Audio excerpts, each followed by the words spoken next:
So, hi Wow Life, another video, another share guys, another POV. So, ngayon pag-usapan natin ito and let's have a heart-to-heart talk, real talk talaga. Ano na Arjin? Kung sakali mang totoo ito na itong dalawang taong ito ang nasa likod mo, nako girl, mag-iisip ka dahil talo ka dito. Paano na yung sinasabi mong gusto mo ng peace of mind at katahimikan? Andyan ka na kailangan mo lang ng push dahil kilala ka naman talaga, 'di ba? So if you believe yourself, kayang-kaya mo talagang tumaas even without these two people dahil tama si Birador. Feeling concern lang sila sa'yo. Dahil between you and Rina, di hamak na mas maraming totoong nagmamahal talaga kay Rina or fan si Rina. Kaya talagang nawakwak nila si Rina, 'di ba? Dahil naniniwala sila na of course kaya nilang papasikatin si Rina or kaya silang papasikatin. Pero wala namang nangyari, 'di ba? Dahil ano bang in the long run wala naman silang laban talaga. Kumbaga tamang lang naman sila, tamang puna lang naman sila ng dito sa Kalingap. Ngayon, ikaw ang pinupuntirya nila dahil siguro napapansin nila na medyo mainit ang pangalan mo, lalo na kapag ididikit ka sa EDC or kay Vianzi. Talo ka dito dahil hindi ka tatantanan ng mga EDC fans, lalo na kapag napapansin nila na dihado si Vianzi or ang EDC or mga negative. Kung sakali man talagang totoong concern sila sa'yo, give this people condition na mamuhay kayo ng sarili, 'di ba?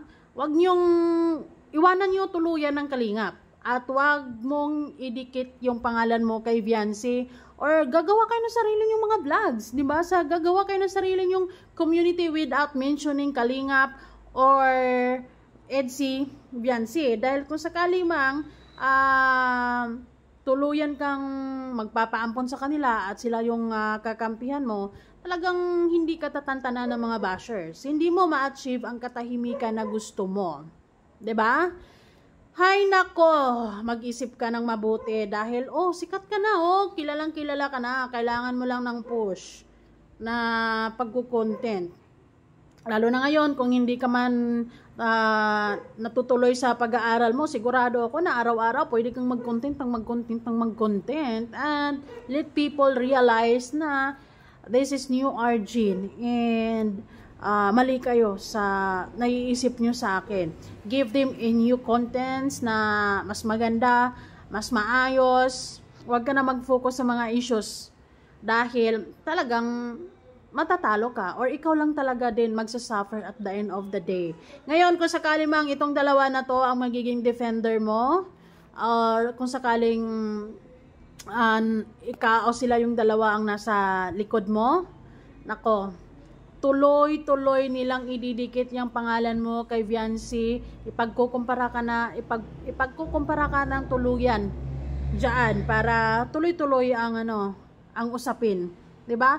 Kasi kung hindi nila ididikit yung pangalan mo kay Vianzi or sa EDC, wala silang viewers, walang mapag-uusapan, 'di ba? So sino mag-suffer nito kung sakaling mang tuloy-tuloy nilang ididikit yung pangalan mo sa EDC or kay Vianzi? Of course ikaw, dahil ikaw ang pupuntiryahin ng mga bashers, 'di ba? Kung gusto mo ng katahimikan, peace of mind, leave this. 'Di ba? Make your own contents. Yung focus ka sa sarili mo, sa negosyo mo, at kung ano-ano pa dyan, sigurado ako marami. Kaya mo yan. Hindi mo kailangan ang mga to, dahil alam mo naman, ang mga to, mga balahura, lalo na si Federico, ang daming mga nega na lumalabas sa bibig niyan. Wala kang vitamins na makukuha sa kanilang dalawa, sa totoo lang. Ikaw ang magbibigay ng vitamins sa kanila dahil nagbi-benefit ang mga channels nila sa'yo. Pero na lang kung bibigyan ka nila monthly. 'Di ba? Kasi talagang mapiperwisyo ka dito kung tuloy-tuloy na ididikit yung pangalan mo dito kay Vianzi or magsasalita sila ng against sa EDC, so on and so forth, kung ano mang kanigahan dyan, hindi papayag ang mga viewers niyan. So at the end of the day, ikaw at ikaw pa rin ang binabala nila. 'Di ba? ikaw at ikaw pa rin ang babagsakan ng mga bashers. Huhusgahan ka ng ganito, ganyan. Kung ako sa'yo, I will focus my life na malayo sa mga issues, 'di ba? Kasi andyan ka na, nandyan ka na, may YouTube channel ka na, you are starting earning, you have your Facebook, you have your small business. Kaya mo na 'yan. Kayang-kaya mo 'yan. Lalo na malakas naman ang loob mo, hindi mo kailangan ang dalawang 'to. Kasi sigurado ako kapag katuluyan kang magpapasakop niyan, in order for them na lagi kang mainit, laging kang pag-uusapan, ididikit yung pangalan mo sa EDSI or dito sa Kalingap, and to start the fire, at the end, ikaw at ikaw pa rin ang talo. Mababash ka ng mababash, wala talaga. 'Di ba? Kaya, kung ako sa'yo, ano na lang, focus ka na lang sa channels mo. Mag-live ka ng mag-live, mag-upload ka ng mag-upload. Sigurado dyan ay meron at merong tataas ang views dyan. Dahil kung mag-focus ka sa mga issues, well, wala naman problema. If you really want this gyera, talagang bibigyan ka ng gyera ng mga fans dahil hindi naman sila papayag na talagang ganun-ganun na lang, katulad ng mga umiikot ngayon na comments na bastos na, 'di ba? Hindi papayag yung mga EDSI fans niyan, hindi kami papayag na tatatahimik na lang at gagawan-gawan nyo ng istorya ang EDSI or lalo na si Viancy, 'di ba? Talaga nga Alma, marami. At the end of the day, ikaw at ikaw ang mapagbuntungan ng galit nila, 'di ba? Kaya actually, tumahimik na yung buhay mo 'di ba? Okay ka na You have your own business, may naniniwala sa'yo. So, I think that's a good start na to give us a good shot or kung ano mang kakayahan mo, 'di ba? Kung ano mang kaya mong ibigay dito sa social media. It depends on your effort naman talaga. Because with these two people na sinasabing concern sa'yo, no. Hindi ka ganun kasikat para maging concern sila like 100% sa'yo. 'Di ba? And in order for them na to continue na pag-uusapan ka or malakas yung views nila, lagi-lagi ka nilang ididikit sa EDSI or dito sa Kalingap, 'di ba? At syempre, talo ka diyan kasi ikaw naman yung mababash. Ikaw yung ginagawa nilang bala. Well, depende na 'yan sa iyo kung papayag ka na ganun-ganun. 'Di ba? Kasi walang success kapag ganitong path yung pipiliin mo. Unlike kapag you really start with your own, ay magkakaroon ka ng mga bagong viewers, mga bagong supporters na this is the new Arjin na willing to learn, willing to improve, and goal digger. Yung, alam mo yon, yung talagang mainit o yung gustong-gustong sumakses sa buhay. Yun yung gustong-gusto kong makita sa'yo. Not this na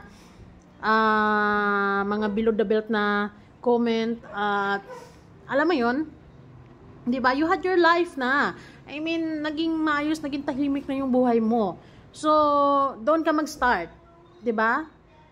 Make your own videos na hindi kasama ang EDSI or hindi mami-mention ng ganito ganyan kasi kapag itong dalawang to ang nasa likod mo, wala. Lalala ang bashers. 'Di ba? At the end of the day, you are the one who will suffer because this is your choice, 'di ba?